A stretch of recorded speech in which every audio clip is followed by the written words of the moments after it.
Alright, I'm going to give the pigs and turkeys over here a little bit of grapes.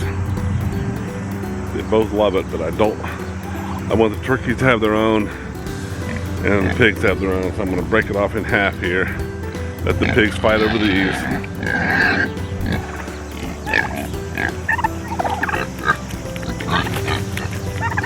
And then the turkeys will have some. There they go. They love it. Yep, you guys see it? Come on, there you go. Aw, they love grapes. This weekend I have a lot of things planned that I have to do. One of them is moving these boars and boar and barrow, over to this pen so we can rejuvenate this pen again. I'm going to leave the turkeys in there because they're going to be processed in about a month, so they can have this pen to themselves for a month. And I'm also going to move Clover in with Lavendar. That area of the pen is very lush with grass, plenty of grass. So I want to get her over there, and I'm going to do her first, and then a week later move over the piglets, because I want them to be completely weaned. I haven't seen them nursing for a little while now, but it's been 2 months. So I'm going to wean them and then get them over into that grassy area too. So I got 2 moves to do. I got to muck out 2 stalls, the buck pen and meadows pen. So got lots and lots to do here. So let's get on with it. So that extra pen that I built to give the piglets an area to grow and start grazing is right here. And it was totally overgrown with grass before I put them in there, and this is what they've done to it, which is fine. It's what I wanted. So it turned out to work out real well. Isn't that right, piglets? You guys are hungry? I can give you something here in just a second. Hold on. Thank you.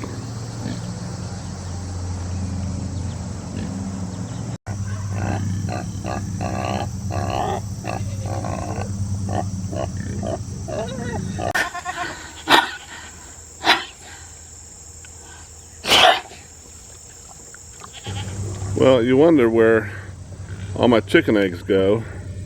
I mean, there's one right down in there.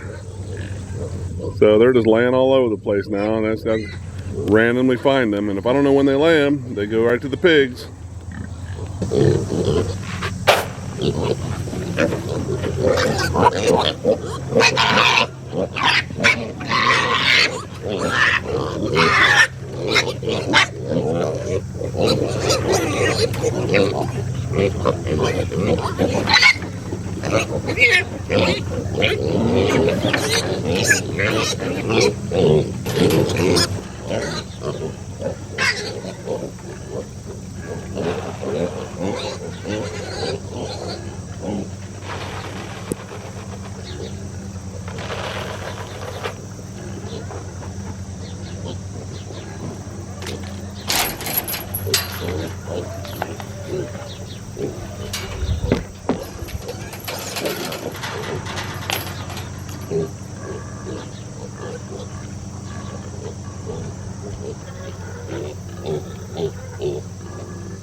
All right, I'm going to attempt to move Clover now.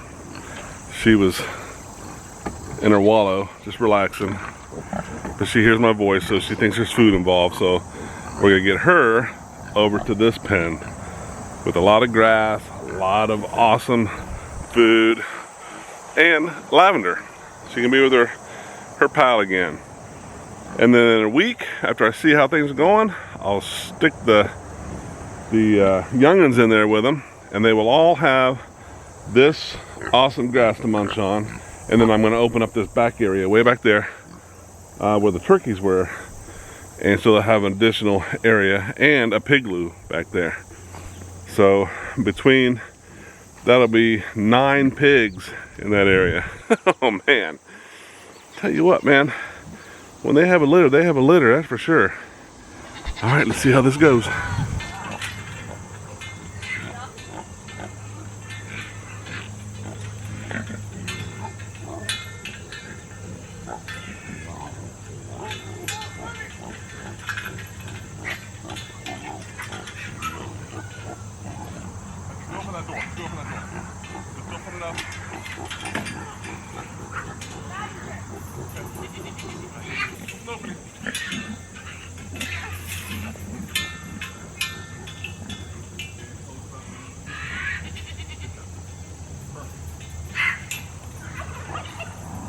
Oh yeah, that was pretty easy, huh?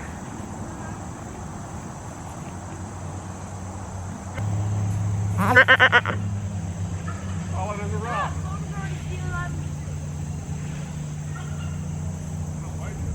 Oh, get off the camera! Oh no, who is it? Well, I got Lavender and Clover back together, and they have to decide who's the dominant one. So they've been fighting it out. A lot of squealing, a lot of pushing, a lot of biting, but that's the way pigs will be. They'll work it out and then they'll be just friendly as ever. Isn't that right, you two? Huh? Whoop, she's doing her business. Okay.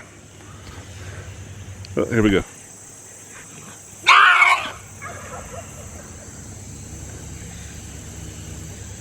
I'm sure Clover will assert herself as the dominant one.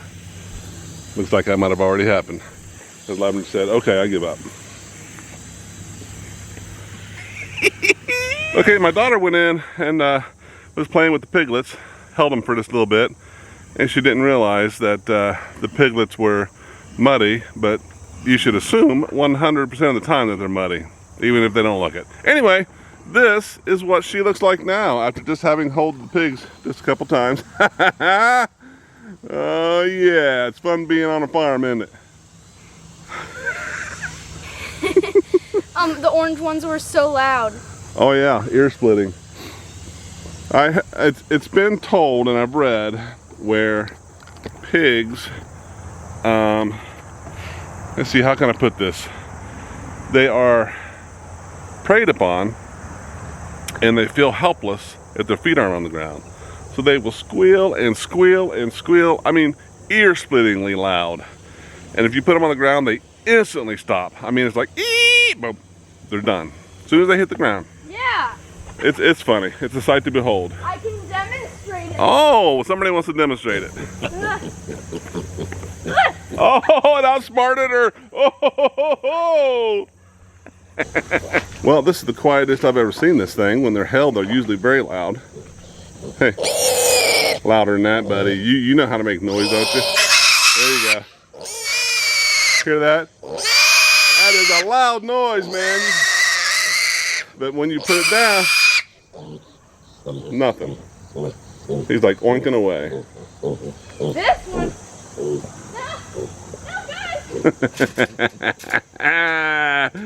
All right, another demonstration of the scream.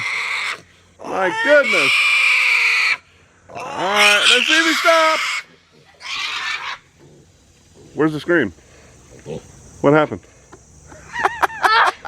You're all muddy, look at you. I slipped right here. Oh my goodness. All right.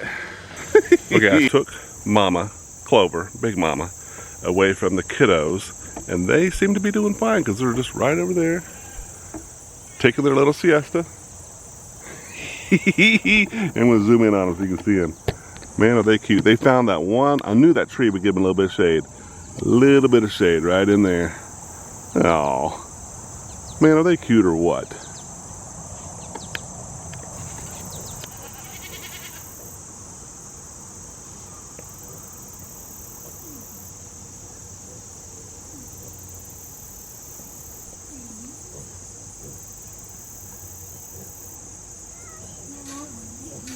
Thank you.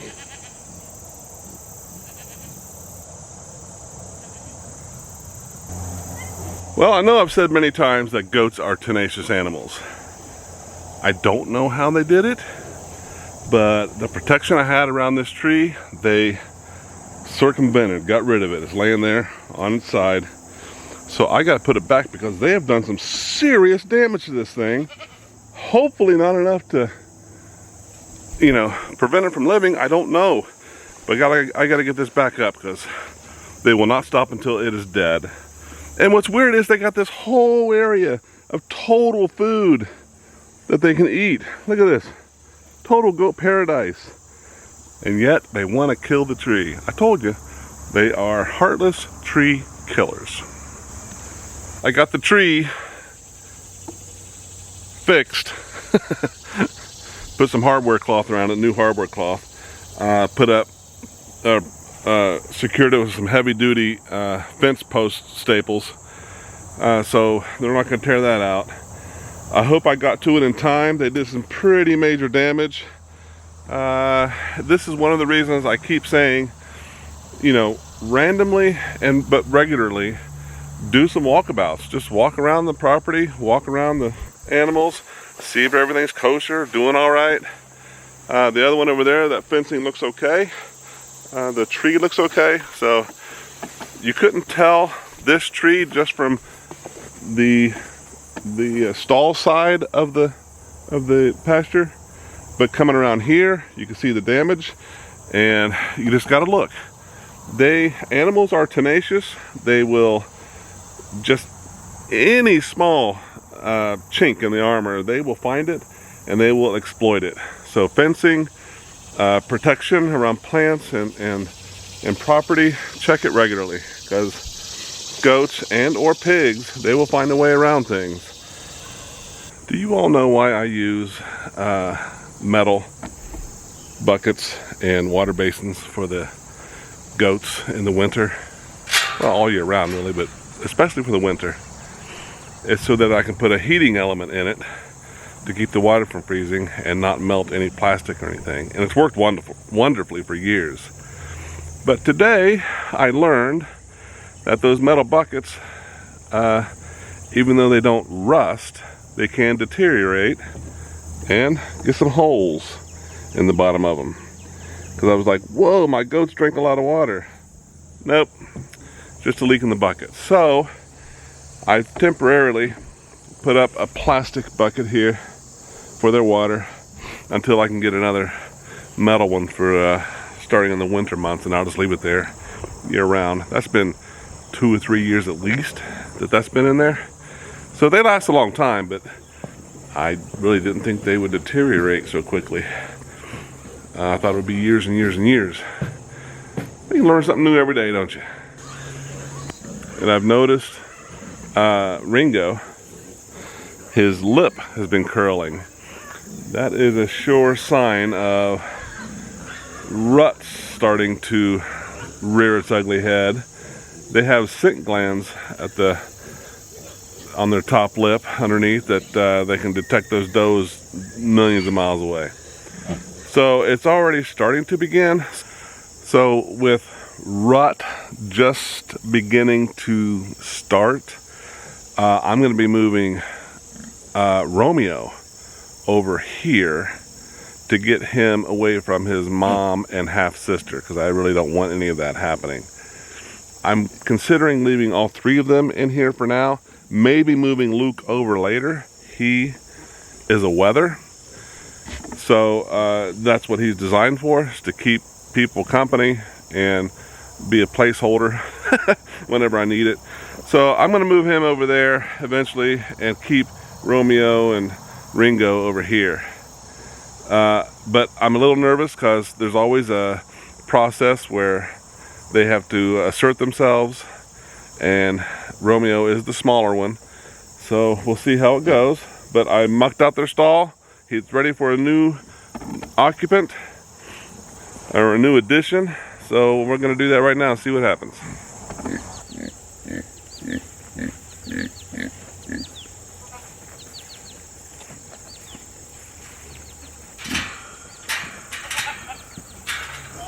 Okay, Romeo's over here, right there. Let's see how this goes.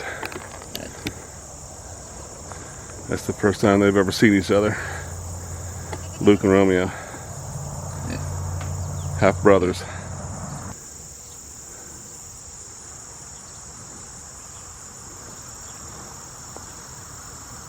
Aw, isn't that cute? Yeah.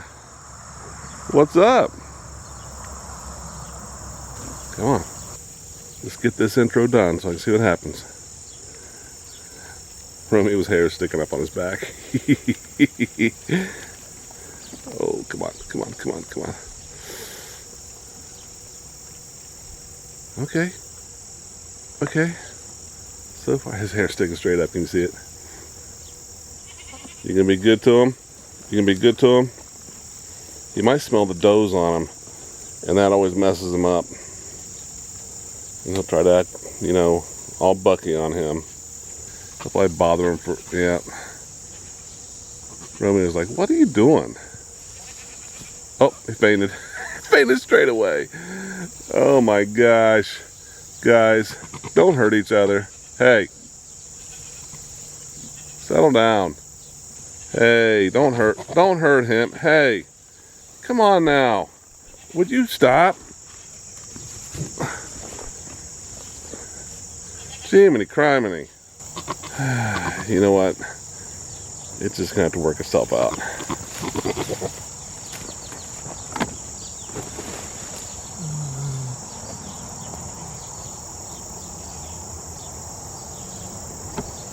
Hey, thank you for watching. Please like and subscribe to continue being a part of all the adventures and stories that happen on Rubber Soul Farm. I hope we can spend more time together on the farm. But until then, enjoy your animals and take care of yourselves.